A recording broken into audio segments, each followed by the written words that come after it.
Today on Forbes, Formula One's highest paid drivers 2024. After racing to the most dominant season in Formula One history in 2023, with 19 wins in 22 Grand Prix races, Max Verstappen faced a much stiffer challenge this year, capturing the Drivers' Championship by a relatively meager 63 points in the standings. When it comes to his paychecks, however, Red Bull Racing's 27-year-old star is extending his lead on the field. For the third straight year, Verstappen is F1's highest paid driver on the track, with estimated 2024 earnings of $75 million, including a series record $60 million in salary, to go with $15 million in performance bonuses. That puts him $18 million ahead of his longtime rival, Lewis Hamilton of Mercedes, who made an estimated $55 million in salary and $2 million in bonuses at age 39, and widens the gap from $15 million in 2023 and $5 million in 2022. McLaren's Lando Norris, who claimed the first 4 Grand Prix victories of his career this year and threatened Verstappen for the championship, sprinted to third in the earnings race with an estimated $35 million, up from 6th and $15 million last year. The 25-year-old Brit signed a contract extension in January that is believed to have boosted his salary to $12 million, according to Forbes estimates, more than double his number from 2023. But the big difference was his roughly $23 million in bonuses this year. F1 driver compensation figures are rarely made publicly available, but contracts are typically understood to link pay directly to on-track performance. An established driver at a top team will generally receive a large guaranteed salary, plus bonuses for race victories or a championship. Drivers who have less experience or race for smaller teams tend to receive smaller salaries but can get significant bonuses for winning races or securing points in the standings.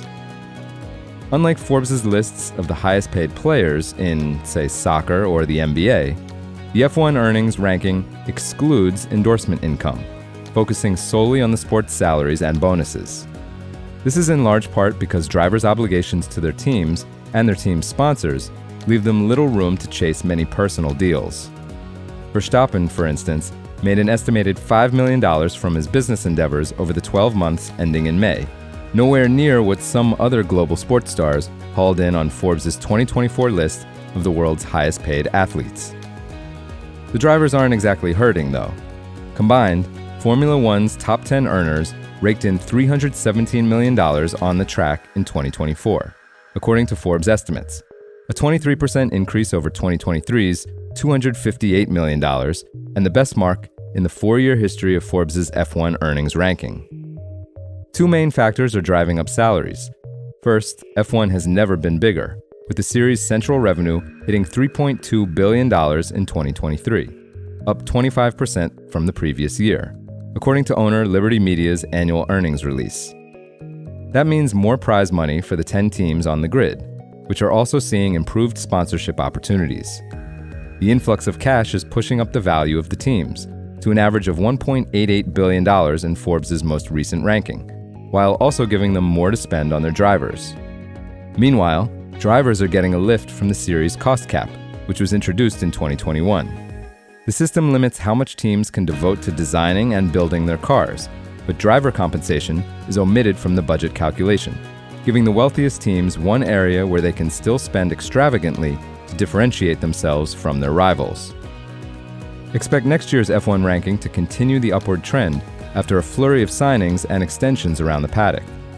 That includes Charles Leclerc, who inked a new deal with Ferrari in January that is believed to come with a big raise for 2025.